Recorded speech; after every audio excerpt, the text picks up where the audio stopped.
Bienvenidos al canal de la Secretaría de Extensión Académica de CLATOP. Les quiero dar la más cordial bienvenida a esta lectura, a esta simple lectura de un nuevo trabajo, en este caso un review. Como ustedes ven ahí, se trata de biomarcadores moleculares. Y tenemos anfitriones de México y de Chile. Quería invitarlos porque son los que de alguna manera eh, me van a acompañar, que es la doctora Mónica Araya de Chile y el doctor Jesús Blancas. ¿Cómo están? Muy bien, bien, buenos días Muy a todos. bien, Tú, Jesús, muy Jesús, bien, ¿dónde estás? colegas. Cuéntales a todos los que tratan de contar a todos los que van a ver, tanto sea en vivo como después por YouTube, dónde Sí, están. bueno, si quieres, yo estoy en México, en la parte central del país, estoy en la ciudad de Querétaro y bueno, pues con el placer de estar aquí, por supuesto, nada más para que lo sepan, soy egresado de la UNAM ya hace algunos años, casi 30 y bueno, ya escasos 20 meses que estamos enfocados y encantados de estar leyendo y estudiando y enfocando nuestros servicios en la clínica a oncología veterinaria. Estamos muy contentos y nos ha dado muchas satisfacciones en los últimos meses, hay que decir. Gracias, Jesús. Y Moni, del otro extremo del continente. Sí, sí, y yo, bueno, me encuentro en la ciudad de Concepción de Chile, que se ubica aproximadamente en la zona centro-sur del país. Aquí todavía con un poquito de frío, ya comenzando casi la primavera. Estos días son feriados acá, que estamos de fiestas patrias, así que con un poquito de descanso afortunadamente. No me encuentro trabajando, así que ideal estos días para repasar, ¿cierto? Esta información. Ha sido un gran desafío este artículo, que es una información, bueno, ahora lo vamos a comentar más, pero es un tipo de información que quizás no todos los veterinarios estamos familiarizados de poder leer normalmente, así que muy contenta de poder haber estudiado este tema y de poder compartir con ustedes, colegas. Muchas gracias, Mónica. Y es real lo que dice Mónica, porque este es un review, a diferencia de otros trabajos que ustedes van a ver en YouTube, en Clatobo, OK. Este es un review en donde habla de básicamente los biomarcadores moleculares que se usan en perros y gatos, lo que se usa actualmente y en el futuro. Fíjense que los investigadores fue publicada en la revista Veterinary Sciences y es una revisión. Y esto es lo que hace diferente y el trabajo de Mónica y de Jesús lo hace como más arduo, porque son muchas páginas de colegas que han trabajado desde Alemania, básicamente Alemania, de Suiza y de Cambridge, de Inglaterra, ¿no? ¿Qué les, así, en líneas generales, como para decir que un colega o un también tutor, ¿por qué no? Es decir, deje de ver este video. Así, ¿qué los ha invitado a elegir este trabajo y de qué le ven de importante, Jesús? La verdad es que lo importante aquí es sí destacar que al día de hoy ya hay ciertos tipos de cáncer que de alguna u otra ya pueden ser diagnosticados de una manera más temprana. Ujú. Poder darle al tutor, ahorita recuerdo, ahorita lo vamos a ver en el paper conforme vaya avanzando, pero ciertas razas predisponentes a cierto tipo de cáncer Mm, se me mete a la mente, el histiocitoma en el Bernés de la montaña. Si tú adquieres uno de estos ejemplares, aquí en México son muy caros, son ejemplares que no bajan de un costo de 40,000, 60,000 pesos. Yo lo he visto porque algunos tutores me han pedido que si se los puedo conseguir, yo no me dedico a eso, pero cuando lo consiguen y me dicen cuánto les costó, bueno, un ejemplar tan caro, pues sí sería bueno, porque desde edades muy tempranas se pueden obtener a través de biomarcadores que mm. en ciertos países de Europa ya están en el mercado, ya los pueden adquirir y de alguna otra, pues eso te puede ayudar a saber si el ejemplar que adquiriste en algún momento es portador o no del gen que va a Mira, desarrollar el histiocitoma, ¿no? Por mencionar alguno, pastores alemán, y ahorita lo vamos a ir platicando, pero de esa manera sí puede ser algo útil, ¿no? Y ahorita también se va a platicar estrategias de crianza para ciertas razas predisponentes a ciertas neoplasias, igual lo podrías incluir en en tu plan de crianza, ¿no? Por llamarlo así, alguna Es decir, estrategia de prevención. tú lo has visto realmente para crianza y razas y es muy interesante. Quiero aclarar que los montos que has dado en pesos mexicanos es aproximadamente 2.000, 3.000 dólares, ¿no? Y Es correcto. Mónica, ¿qué te ha parecido? ¿Cuál es Bueno, la...? yo, Sí. ujú, sí, yo me enfoqué en la parte sobre todo de lo que ya se está haciendo, entre comillas, un poco Ujú. más masivo ya en medicina humana y en medicina veterinaria. Y en términos generales, yo pienso que es relevante tener por lo menos una noción básica de este tipo de cosas nosotros los veterinarios y tratar de lo posible conocerlo y ofrecerlo siempre que sea posible, ¿cierto? Porque esto ya tiene su costo asociado. Ojalá que en el futuro los costos sean menores, pero más que nada por el hecho de que todos sabemos lo frustrante que puede ser, ¿cierto?, la oncología, porque nuestros pacientes, la gran mayoría, esta va a ser su causa de muerte y porque muchos llegan con una enfermedad que ya está a veces muy avanzada y son pocas las herramientas que tenemos para poder tratarlo. A veces es poco lo que podemos hacer cuando la enfermedad se diagnostica en una etapa muy avanzada y tenemos realmente pocos métodos de diagnóstico precoz, realmente. Entonces yo creo que el valor de estos biomarcadores, de estas técnicas moleculares de diagnóstico es precisamente esa, es lograr un diagnóstico precoz de la enfermedad. Y si logramos diagnosticarlo de forma precoz, asimismo también está la posibilidad de poder tratarlos de mejor manera y poder lograr una mayor expectativa de vida de estos pacientes. Yo creo que ahí está el principal valor de estos métodos de diagnóstico, es lograr una mayor expectativa de vida en estos pacientes. Correcto. Y por otro lado, Ujú. sí, no, y lo que iba a mencionar también, estas terapias dirigidas son mucho más específicas que una quimioterapia convencional, ¿cierto? Como ya sabemos que tiene sus efectos adversos asociados, y estas terapias al ser tan específicas, también minimizamos los efectos adversos asociados para nuestros pacientes. Absolutamente. Y uno de los puntos, aquí Eso tienen yo el diría como QR, lo sí, el QR para los que no lo tienen, igualmente lo pueden escanear. También van a tener en la descripción del video también la liga o el link. Y uno de los temas también es que yo creo que es uno de los papers que a los que están haciendo la certificación o lo han hecho o los que lo harán, de consulta. Porque si hay algo que vamos a ver permanentemente son estos métodos, ¿no? Que tanto sea principalmente, no sé, no oncomatológicos. Y también hay algo interesante, que es una subespecialidad, que tal vez alguno de ustedes seguirá en el futuro dentro de la oncología, que sería la medicina veterinaria de precisión o la oncología de precisión. Como que se abren distintas subespecialidades y es bien interesante porque va avanzando permanentemente. Aquí tenemos, en español sería uso clínico de biomarcadores moleculares en oncología canina y futura, presente y futuro. En la introducción hablan eh, un poco de las formas establecidas que uno tiene para diagnosticar. Esto sería como, para el que no esté en el tema, sería la revisación del paciente, el uso de punciones o de biopsias y el uso de imágenes, ¿no? Medicina humana, que ahí tenemos para ya saber que el MH va a ser medicina humana, se va a mencionar bastante, porque esto es algo muy comparado. La caracterización molecular se ha vuelto parte esencial del diagnóstico, toma de decisiones y opciones terapéuticas. Y el uso de biomarcadores moleculares en medicina humana ha sido posible por el desarrollo de nuevas y potentes tecnologías y la aplicación de dichas tecnologías permite tomar decisiones guiadas en, como decía Moni, diagnóstico, terapéutica y pronóstico. Vamos a ir entrando.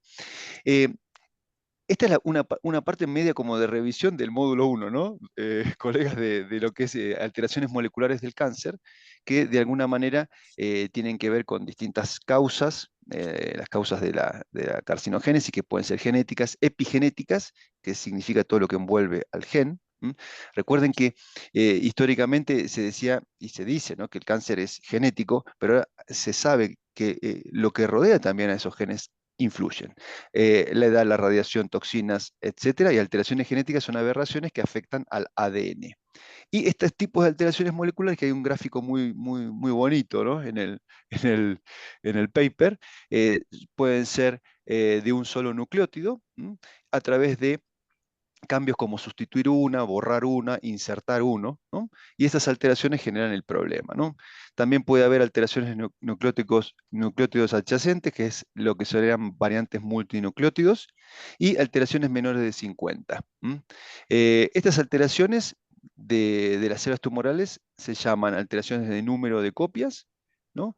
Cuando suceden en tejido normal se llaman alteraciones de número de variantes. Y las translocaciones cromosómicas, en donde un cromosoma cambia de lugar. No sé si tiene algún comentario sobre esta parte más general.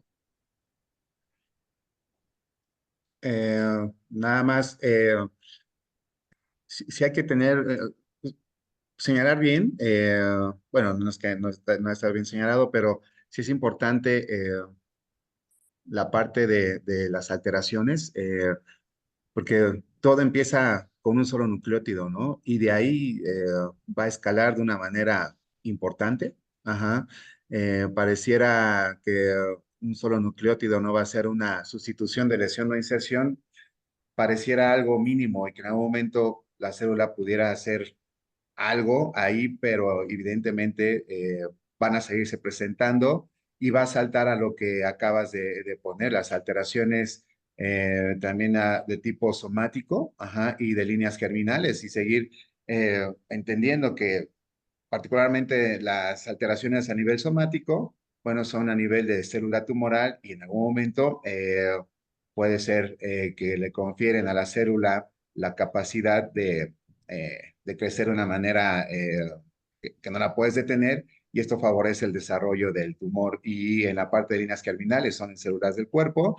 Y bueno, sí hay que mencionar ahí en humana, la verdad es que como tú lo mencionas, Martín, eh, en humana hay mucha referencia y se hace mención del síndrome de Lefaumen y que el paciente va a nacer con una falla en el gen oncoprotector y bueno, son pacientes que van a poder desarrollar cualquier tipo de cáncer en cualquier etapa de su Qué vida terrible. y esto es, digo, por los pacientes, ¿no? Pues algo terrible y ya lo traen. Entonces, eh, detectar de una manera temprana va a ser la diferencia en que estos pacientes, lamentablemente en medicina humana, tratar de que tengan una buena calidad de vida, ¿no? Hay que decirlo. Exacto. Yo recuerdo en el módulo uno que comentó Jaime Modiano, ¿no? El doctor, esto que decía que la mayoría de los tumores son de las células somáticas, que son las del cuerpo, no son las germinales, que son las que se transmiten, ¿no? Entonces tenemos más del 90% que ocurre en uno, cuando ya nació. Pero aquí comenta, como dice Jesús, que, por ejemplo, este síndrome ya viene como en el germen de uno, ¿no? No sé, Ujú. Moni, no sé si quieres agregar o podemos pasar. Sí, yo creo que tenemos harto que conversar más adelante, Sí, así que sí, podríamos avanzar. perfecto.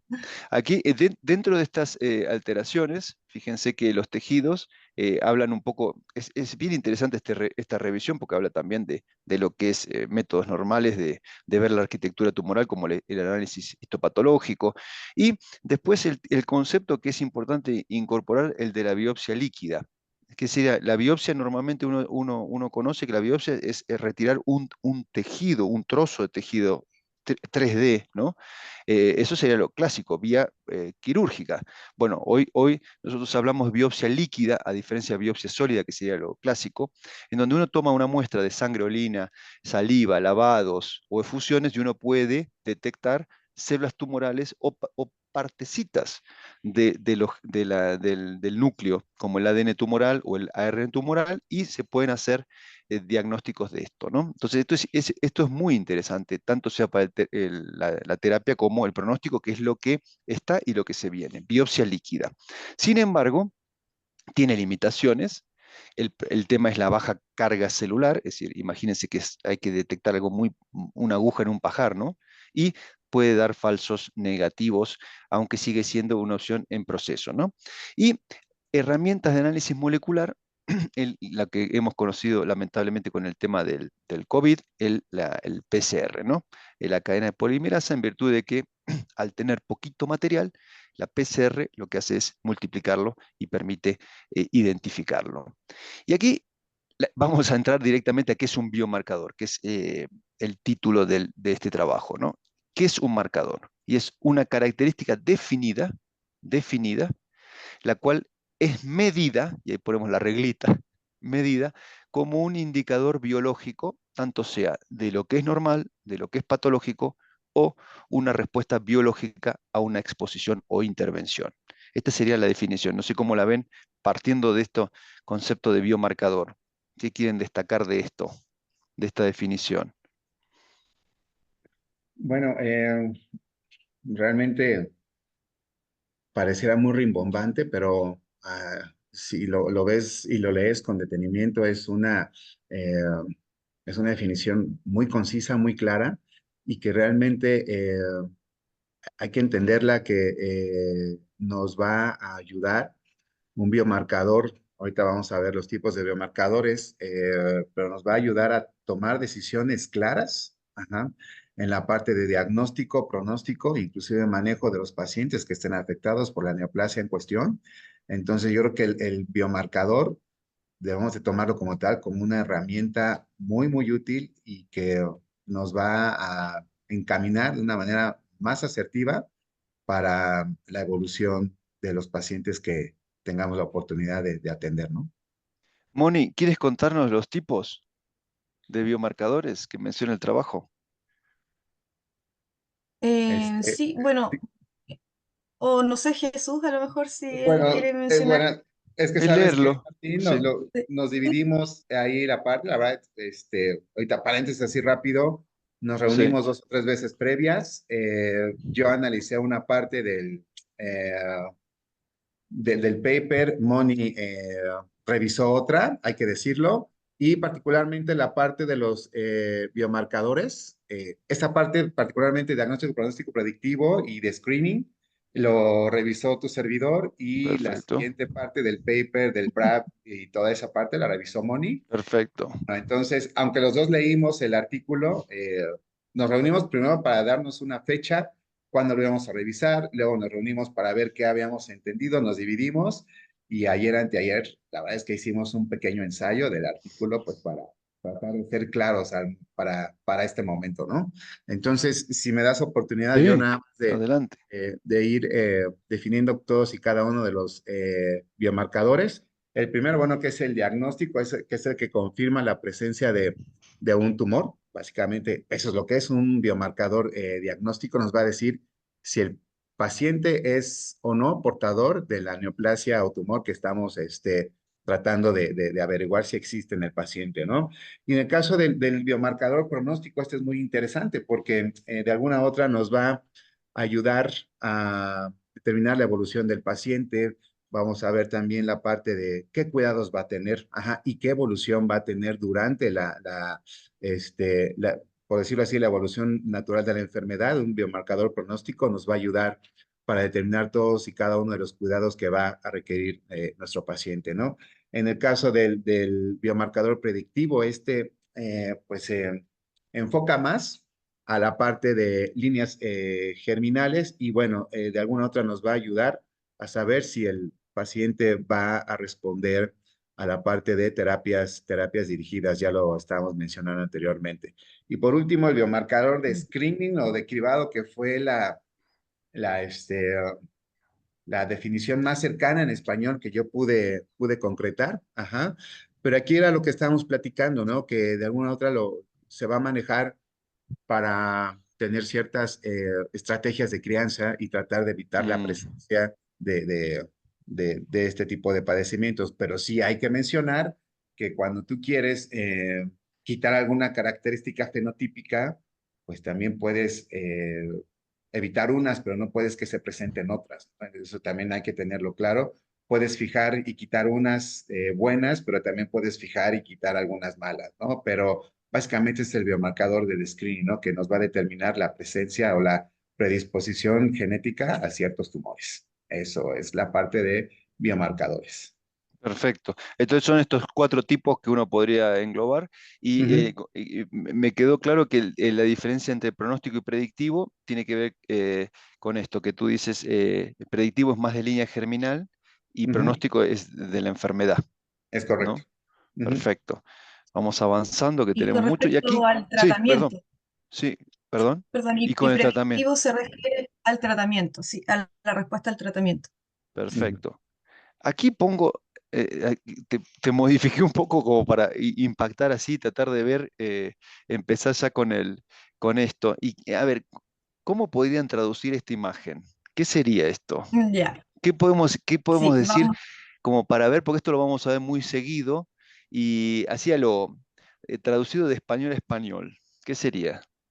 ya, Adelante, Moni. sí, vamos entonces.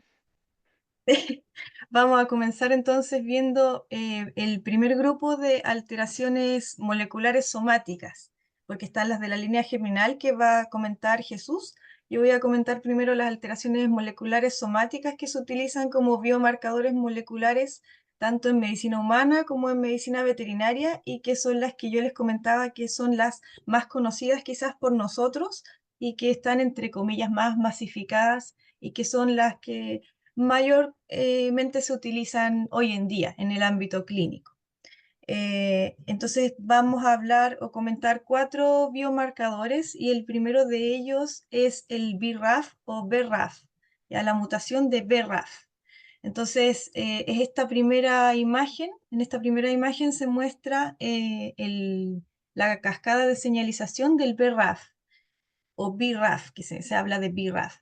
El BRAF es una proteína quinasa citosólica que pertenece a una familia de estas quinasas citosólicas que está la ARAF o ARAF, la BRAF y la CRAF.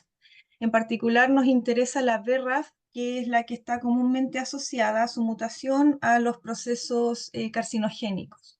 Por eso se le da énfasis al BRAF. Bueno, ¿en qué consiste brevemente este esquema que lo extraje del artículo? Si observan en esta imagen, tenemos la membrana celular, donde hay un receptor, que es un receptor tirosinquinasa, que dice RTK, que significa receptor tirosinquinasa, que es estimulado por su ligando, que es un factor de crecimiento, que significa GF. Y eso va a estimular una cascada de señalización intracelular, que esta vía de señalización intracelular es la MAP quinasa, que es una proteína quinasa activada por mitosis. Es una de las tantas vías de señalización intracelular que existen y esta vía de señalización intracelular lo que ocasiona finalmente, como se ve abajo, promueve el crecimiento celular, la proliferación y la supervivencia celular en muchos tipos de células. Eso de forma fisiológica. ¿Ya? Y el BRAF está Es decir, involucrado y es parte de la cascada. sí, perdón que ¿Mm? te interrumpa, esta parte sería normal. Esto está como para que la célula se Es divida. lo normal, lo fisiológico, ¿ya? Lo normal, lo fisiológico. Eh, Cuando se muta el BRAF, la mutación en humanos se denomina la que aparece ahí, BRAF B600E. Ese es el nombre de la mutación de BRAF en humanos.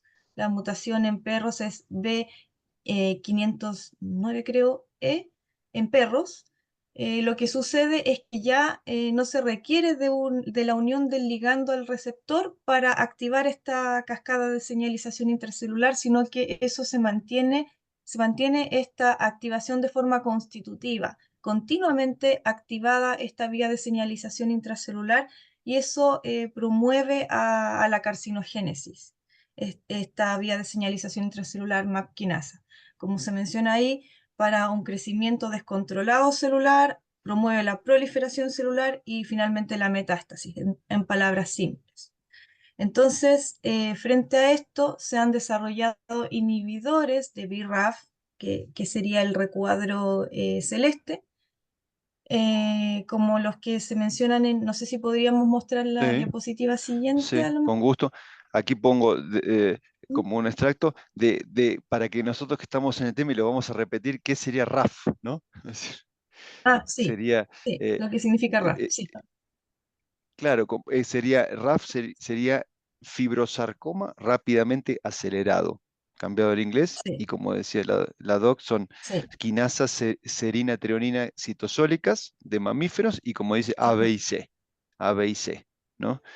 Que funciona, esa es ujú, la definición de BRAF, ¿no? De todo lo que es el grupo, y aquí dice activa aguas abajo, la traducción, aguas abajo, toda la sí, cadena. Y aquí como río tenemos abajo, el mismo gráfico, ahí estamos. sí.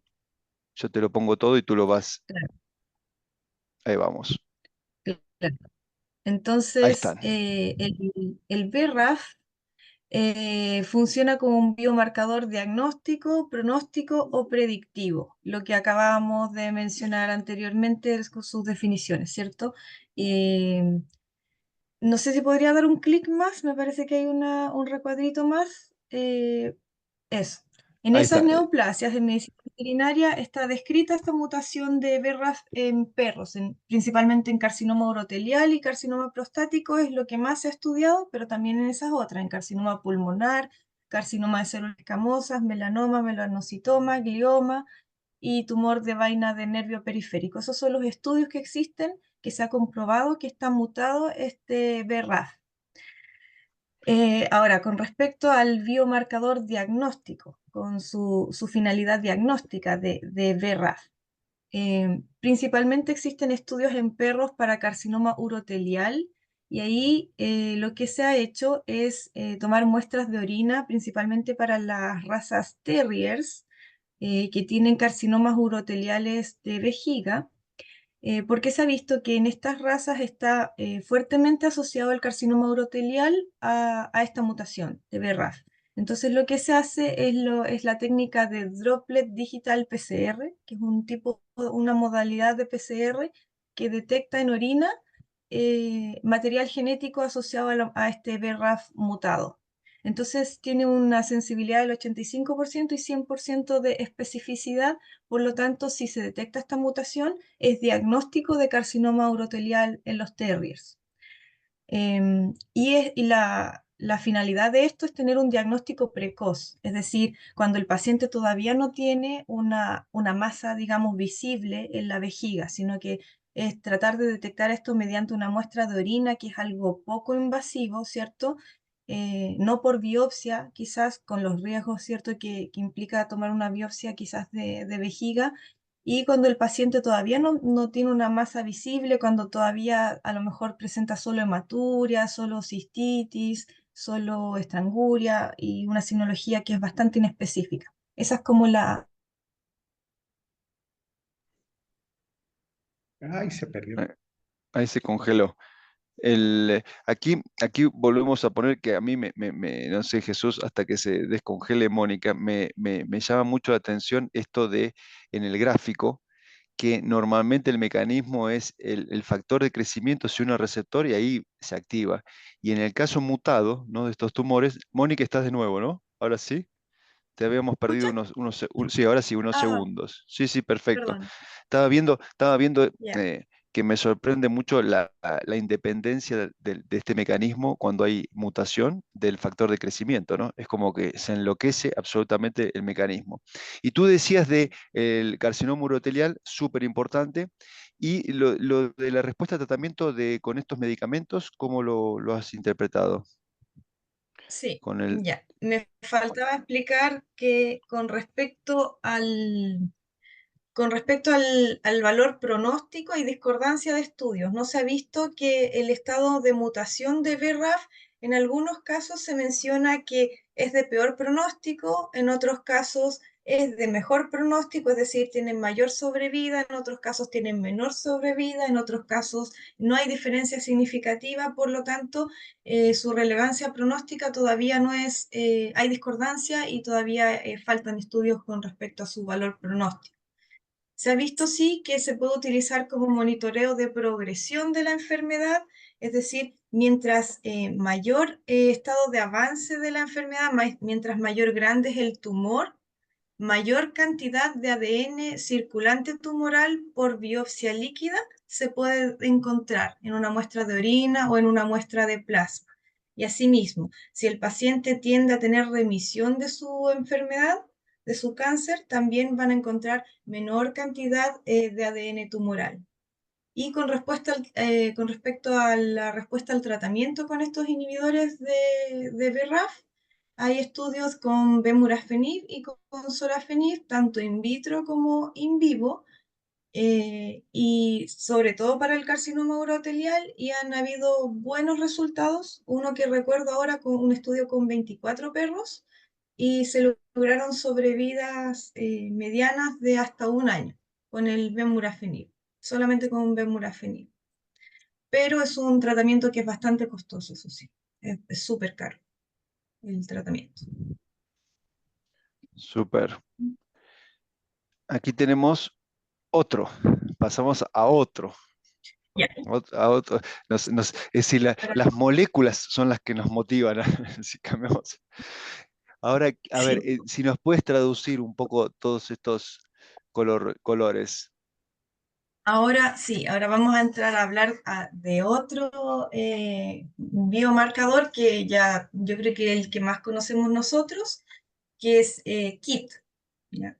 Es un receptor, tirosinquinasa también, pero no citosólico como el anterior, sino que transmembrana. El KIT, brevemente como se muestra acá, en su estado inactivo, es un monómero. Normalmente en su estado inactivo es un monómero con un dominio tanto extracelular, transmembrana e intracelular. Y a su vez tiene distintos dominios y se marcan ahí distintos exones, el exón 8, 9, 11, 13 y 17. ¿Y por qué se marcan eso? ¿Por qué son relevantes? Porque hay distintas neoplasias que se ven asociadas a mutaciones a distintos niveles, a distintos exones de este receptor. Y se ha visto que mutaciones a distintos niveles o a distintos exones de este receptor KIT, que es un receptor tirosinquinasa, se puede llevar a distinto comportamiento biológico de la neoplasia.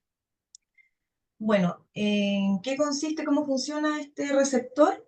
Este receptor, al unirse a su ligando, que es el stem cell factor, se unen como en forma de dímeros.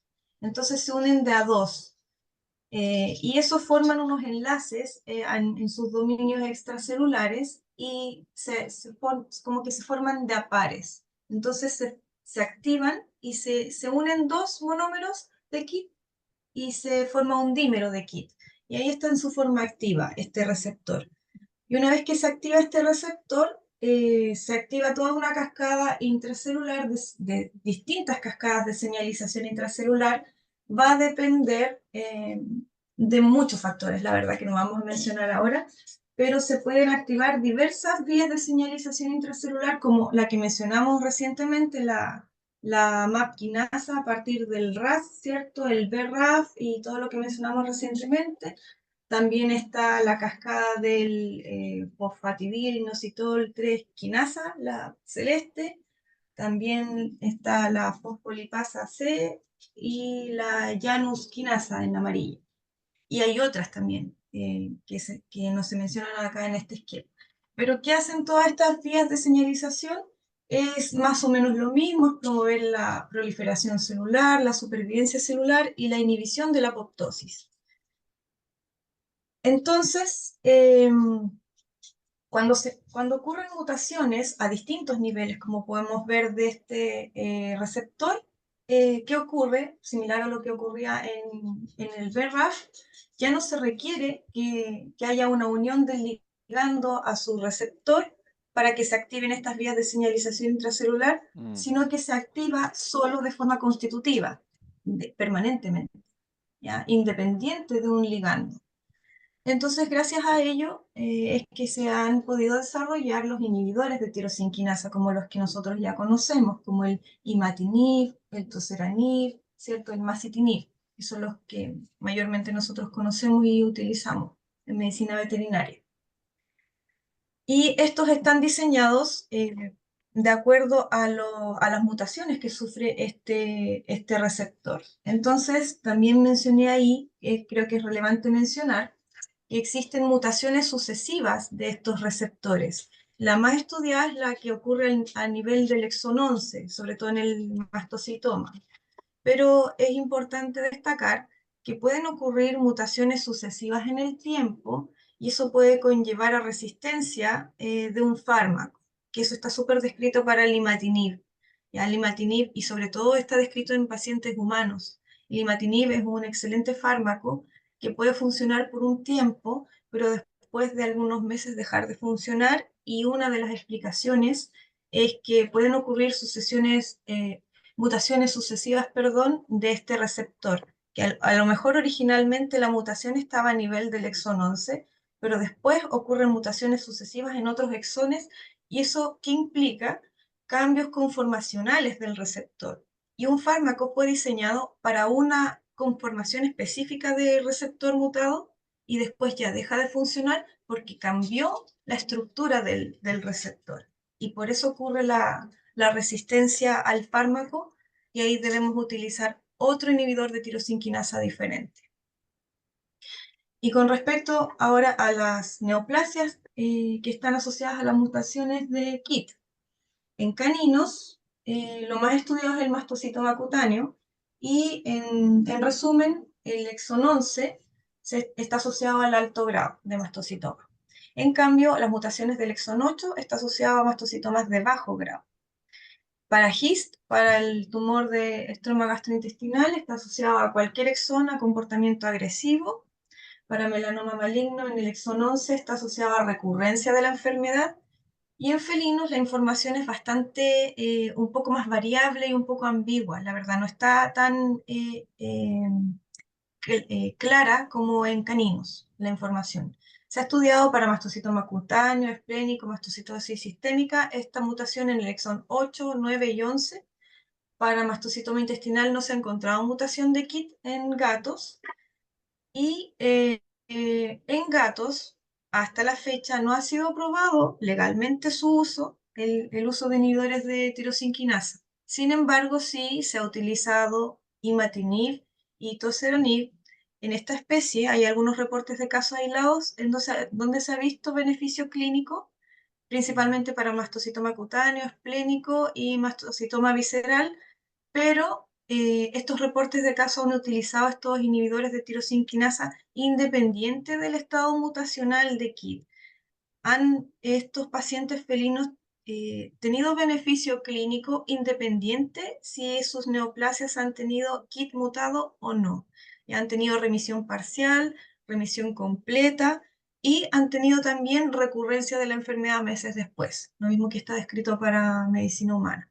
Entonces, en conclusión, lo que concluye este artículo es que frente a todo esto, frente a la discordancia de algunos estudios y frente a la escasez de información para la especie felina con respecto al KIT, todavía no se puede comprobar que haya un valor realmente diagnóstico, pronóstico o predictivo el estado mutacional de KIT para esta Bien. especie.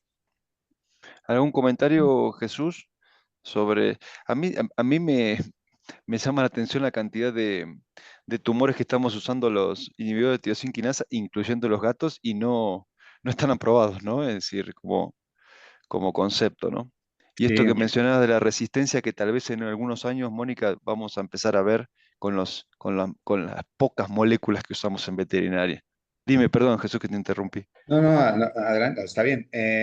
Bueno, realmente ahorita también se va a platicar un poquito más adelante, pero sí, no podemos decir que es triste, pero sí es preocupante que la información que se tiene en cuanto a biomarcadores es diametralmente distinta a la que se tiene en perros a la que se tiene en gatos, ¿no?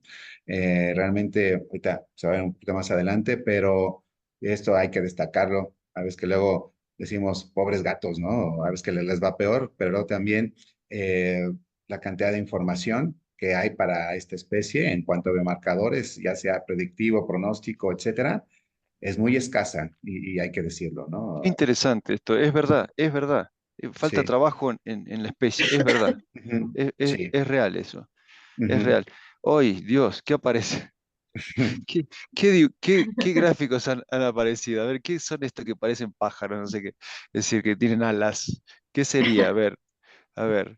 Pasamos, Mónica. ¿no? Ya pasamos, Ah, Bueno, ya hicimos el RAF, pasamos al KIT, y ahora, ¿qué son estas sí, ahora moléculas? vamos a ver el tercer biomarcador de alteraciones somáticas, que es el PAR, que PAR significa, bueno, ahí aparece la sigla que es PCR, para el reordenamiento del receptor de antígenos, para el receptor de antígenos.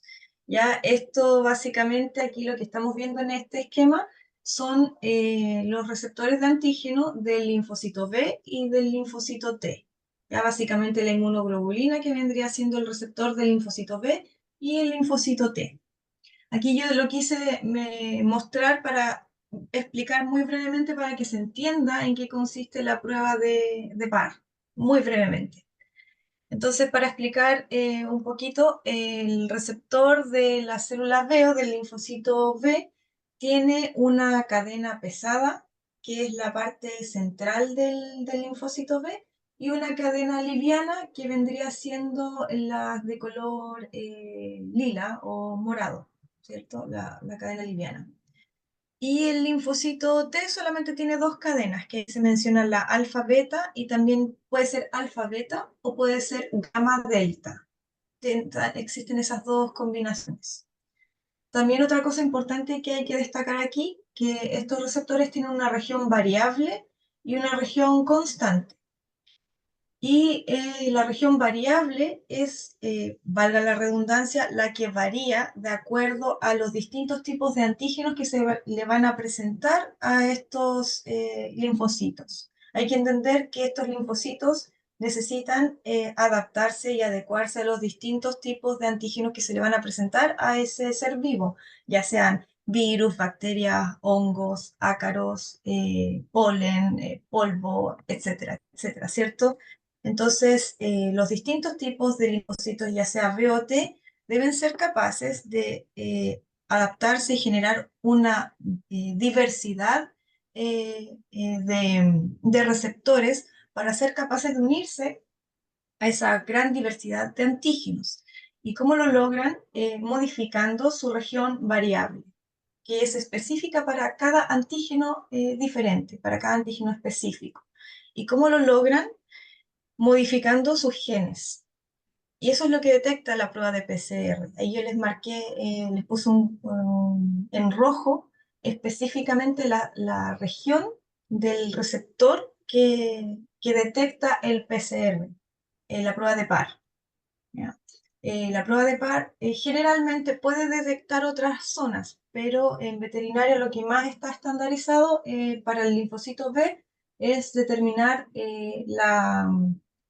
la cadena pesada de la región variable para el linfocito B y la cadena gamma, no alfa, la cadena gamma de la región variable del linfocito T. Eso es lo que está más estandarizado, los primers más estandarizados para medicina veterinaria. Ya. Entonces, ¿podríamos volver a la anterior? Ahí, a la anterior. En esta imagen, aquí se muestra, la siguiente. La siguiente, Doc, podría ser. Ahí, en esa, en esta, Ahí, sí. sí. En esa, sí. En esa.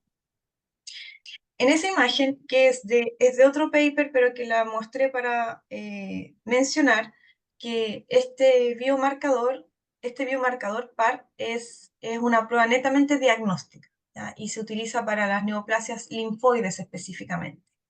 ¿Ya? Y se utiliza para poder determinar o para diferenciar aquellas proliferaciones linfoides para saber si son de origen neoplásico o inflamatorio.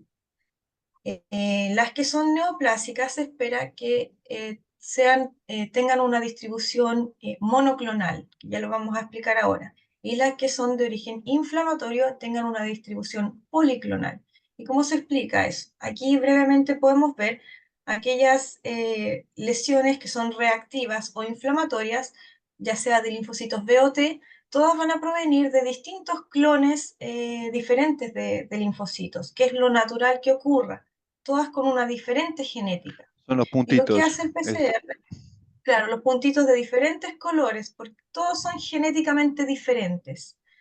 Y lo que hace la prueba de PCR de Parr es determinar esa región variable que yo les mencionaba, una parte específica que se llama CDR, y como son genes diferentes, son genéticamente diferentes, cada uno de esos genes tiene una diferente longitud, como se muestra ahí en el esquema. Tienen una longitud diferente. Y eso después se ve en un gel de electroforesis como distintas alturas o distintas longitudes, cada uno de ellos, y eso se ve como una curva de Gauss. Y a eso se le llama una curva policlonal, y ahí podríamos decir que se trata de una lesión reactiva o inflamatoria. En cambio, cuando es una lesión neoplásica, todos los linfocitos provienen de un único clon de células, todos con la misma exacta genética. Todos los receptores en su región variable tienen exactamente la misma longitud. Sus genes tienen exactamente la misma longitud en la región variable, y eso cuando se ve en un gel de electroforesis se ve como un único pic clonal o monoclonal. Entonces, en ese caso, podríamos decir que estamos frente a una lesión de tipo neoplásica, en términos generales, porque hay algunas excepciones que lo vamos a comentar después. Entonces aquí en este esquema, que es del mismo artículo, se mencionan en la letra A ejemplos. En la parte de arriba se muestra cómo se vería una distribución policlonal, arriba para linfocitos B y abajo para linfocitos T. Esto se hace en paralelo para linfocitos B y para linfocitos T. Entonces se fijan que hay una serie de distintos picos que son de distintos tamaños, de distintas alturas. Y eso sería una distribución policlonal, tanto para linfocitos B como T. Después en la letra B tenemos un ejemplo de cómo se vería una curva con un pic monoclonal para el linfocito B. En ese caso sería un linfoma de células B. Y en la letra C, cómo se vería una distribución con un pic monoclonal abajo para un linfoma de células T.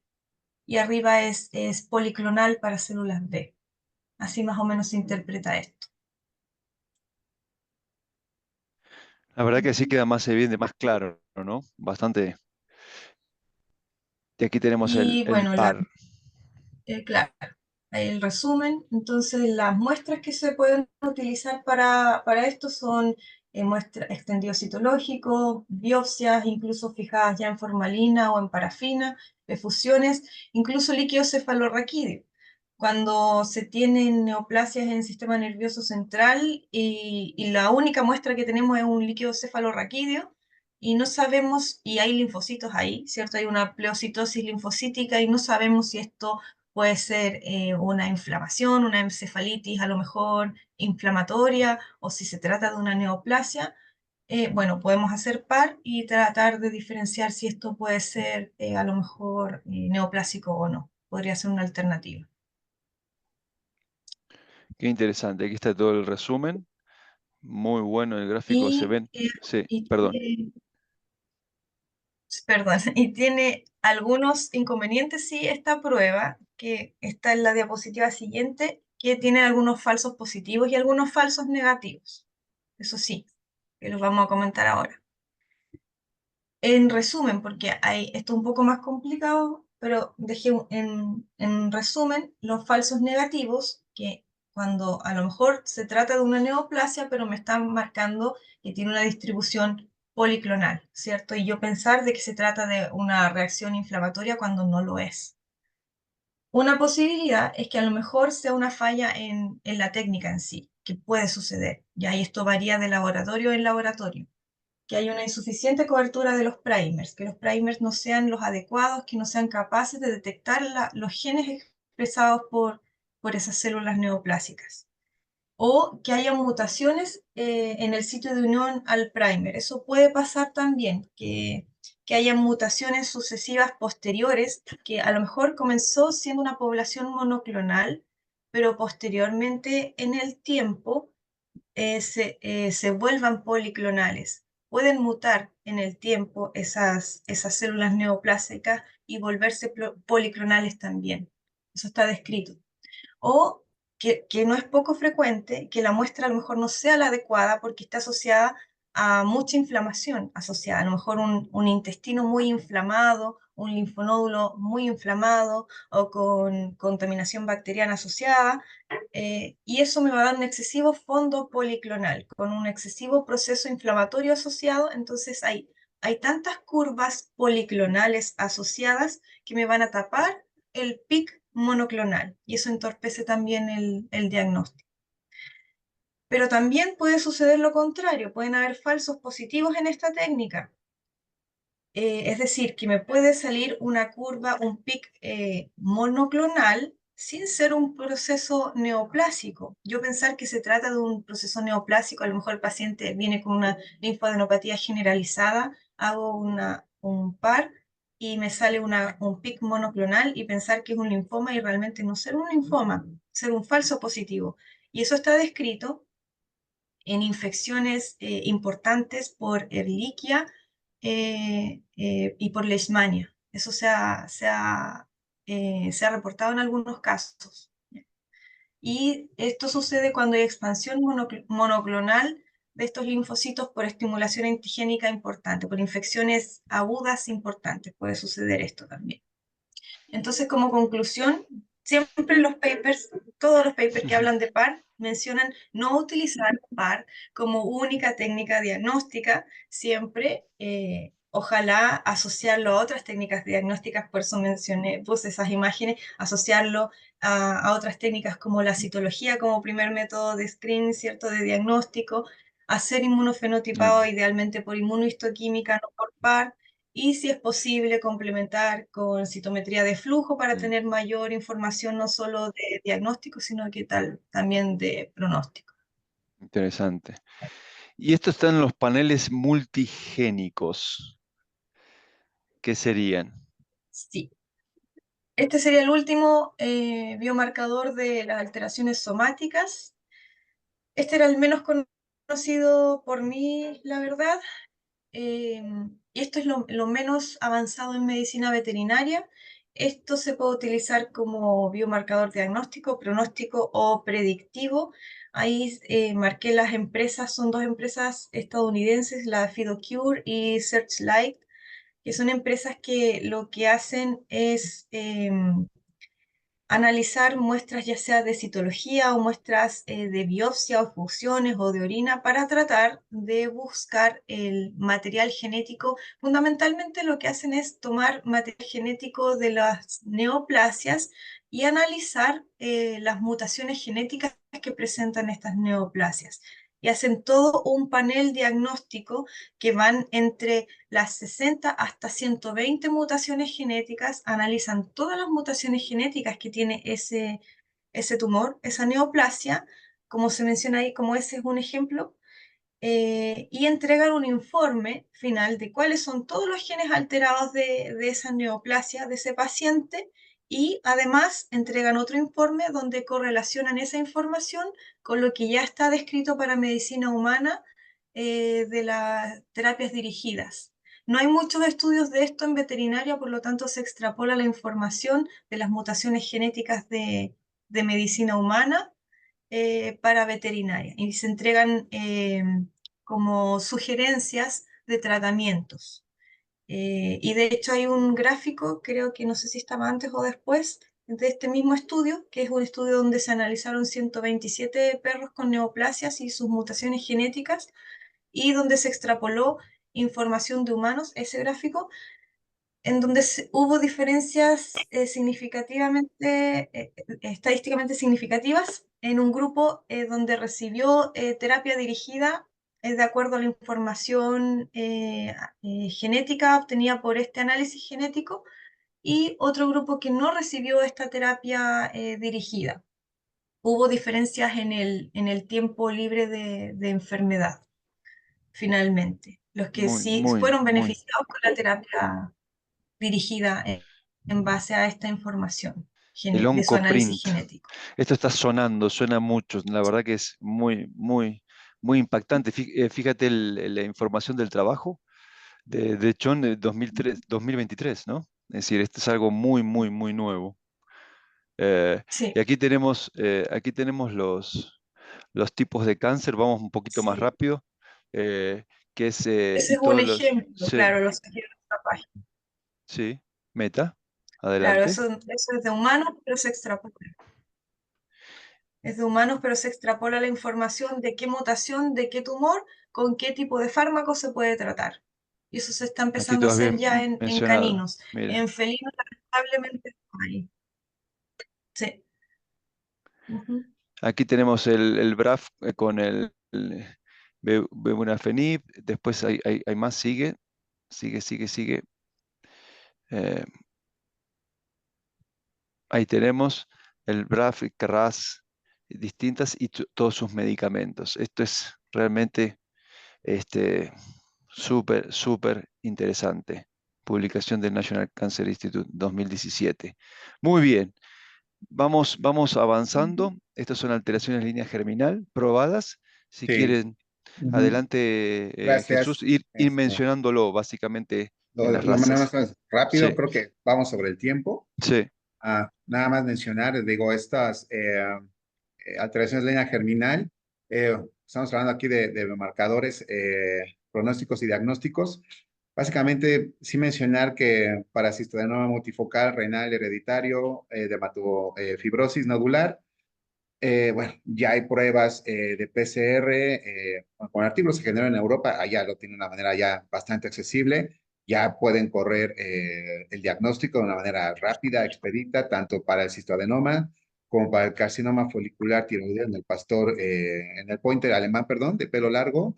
Y bueno, pues ahí se puede ver inclusive que cuando empiezan a hacer la trazabilidad de este padecimiento, se llega inclusive al origen, ¿no? De hecho, el estudio menciona que después de haber hecho la trazabilidad fueron muy, muy específicos, que tuvo un origen en una comunidad de perros en Holanda, y de ahí se vino toda esta situación de la persistencia o la incidencia del carcinoma folicular tiroideo, ¿no? Entonces, eso es muy interesante porque alguna otra nos favorece al diagnóstico y a los pronósticos, ¿no?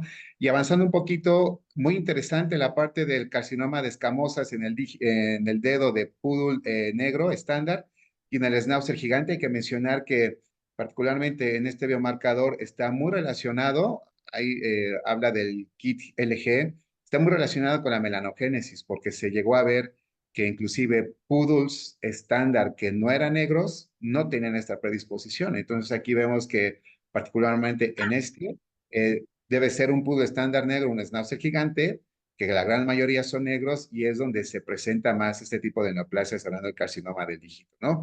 Y lo que mencionábamos en un principio de la revisión en el sarcoma esteocítico del Bernés de la montaña, también una prueba de PCR. Y aquí, bueno, una vez que se corre la prueba, hay tres indicadores diagnósticos: el índice A, el índice B y el índice C. Yéndonos por el índice A, te va a arrojar que el paciente no va a desarrollar el sarcoma esteocítico. Si es un índice B, es neutral, puede o no desarrollarlo. Y el índice C, que es prácticamente diagnóstico, que te va a decir impresionante. que ese paciente va a desarrollar el sarcoma histiocítico, particularmente hablando del Bernés de la montaña, ¿no? Ujú. A mí me causa, honestamente me causa, me emociona el avance, ¿no? En estos puntos, ¿no? Realmente es increíble, increíble Es correcto, es poder tener correcto. pruebas así para saber un poco lo que vemos. Y aquí Ajá. tenemos marcadores somáticos. Somáticos, ajá. Estos ah, están en desarrollo, todavía no están al alcance de nadie. Y esto es porque al día de hoy los resultados son inciertos, todavía necesitan más desarrollo. Ajá. Sí están ubicados los genes, ajá, hablando del gen RBB, que está sobreexpresado en cáncer mamario, intestinal, rectal y de sacos anales. Ajá. Así como también aquí la modalidad de la mutación es la ganancia de número, y también se puede detectar en cáncer urotelial y cistitis polipoide, ¿no? Y aquí habla de los porcentajes de incidencia, y lo que resume es que puede funcionar como un buen biomarcador pronóstico, pero todavía está en desarrollo, ¿no? Si hablamos del gen RBB2, se habla de lo que se puede usar en cáncer felino, pero al día de hoy sigue siendo incierto. La verdad es que todavía no tenemos algo bien establecido. Lo que sí, hubo un estudio en el cual se utilizó la patinib en este tipo de pacientes, esto in vitro, nada más para ver qué tanto puede ser responsiva la terapia con la patinib a este tipo.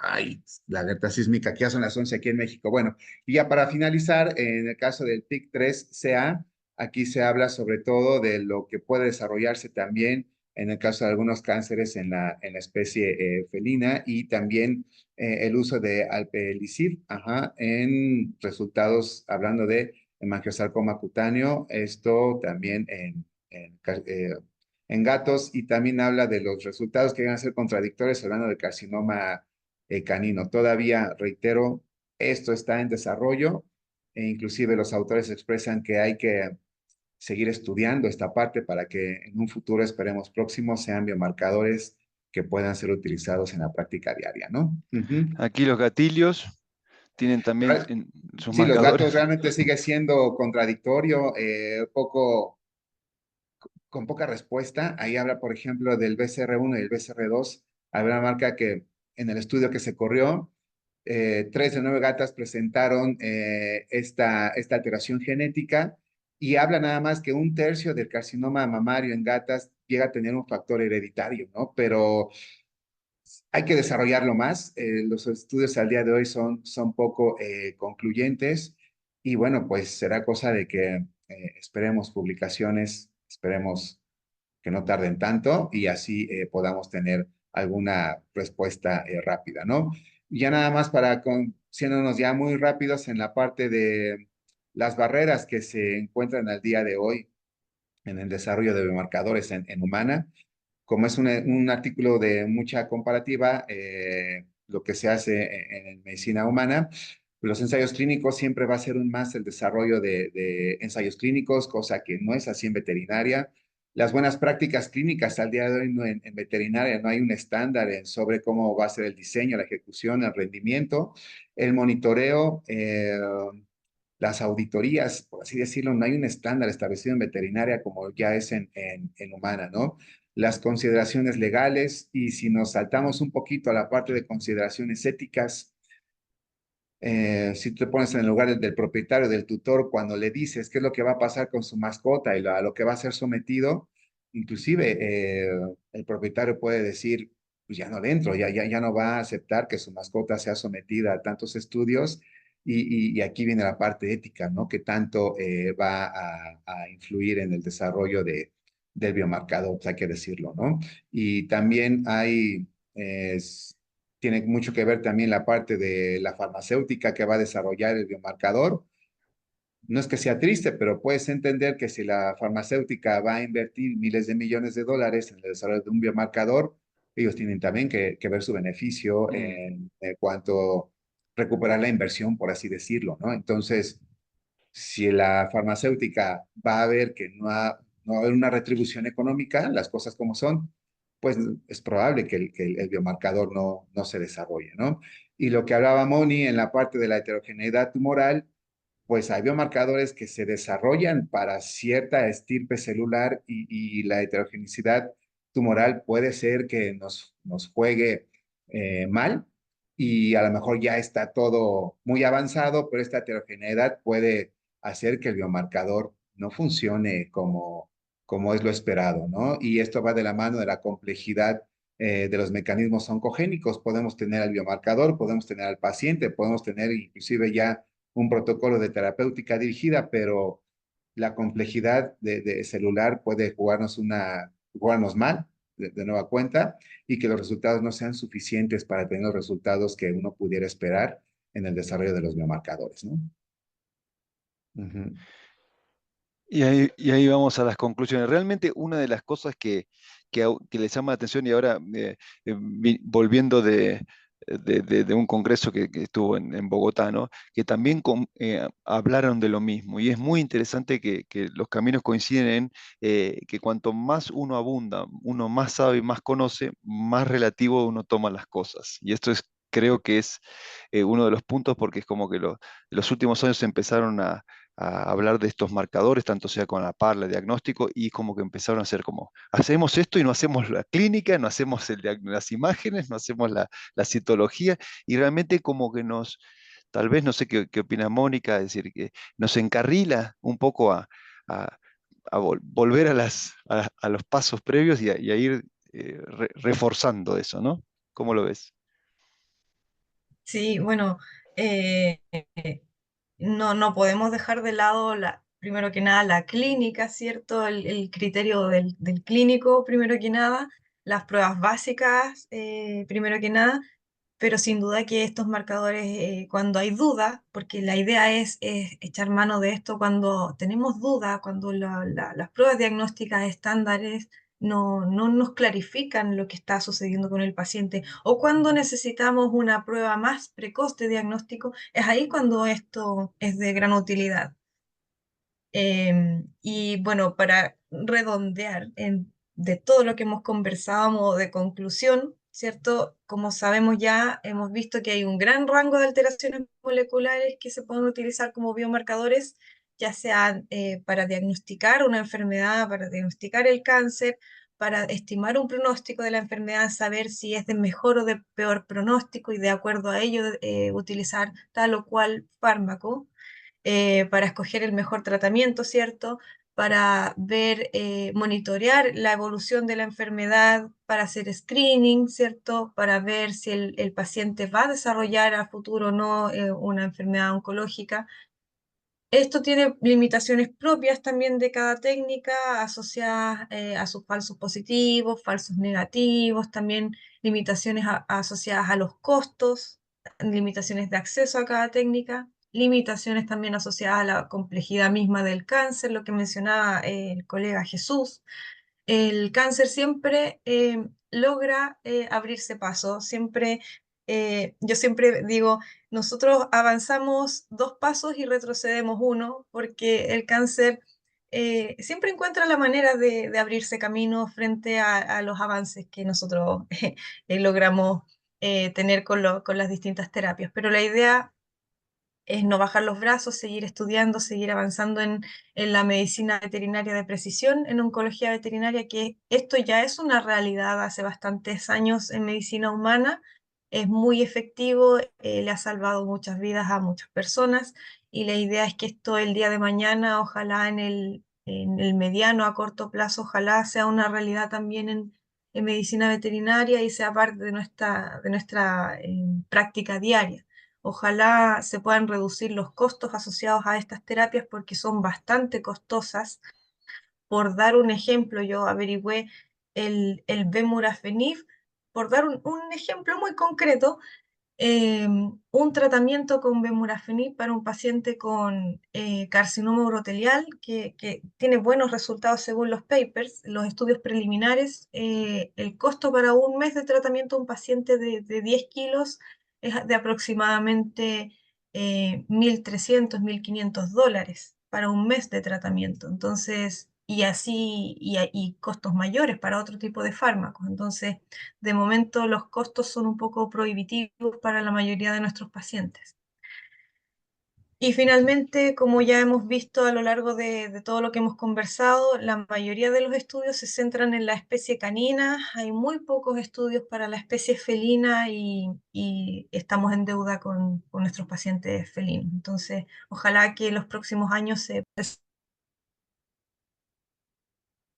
Ahí se mutó. Se mutó. Una de las cosas que esto de medicina veterinaria de precisión en oncología, estamos haciendo el esfuerzo para ver si nos da unas clases el doctor Lucas Rodríguez. Lucas lo conozco hace años y está en Estados Unidos y él desde el primer momento es un loco de la medicina veterinaria de precisión. Vamos a ver si en enero nos da una clase. Él está trabajando en compañías.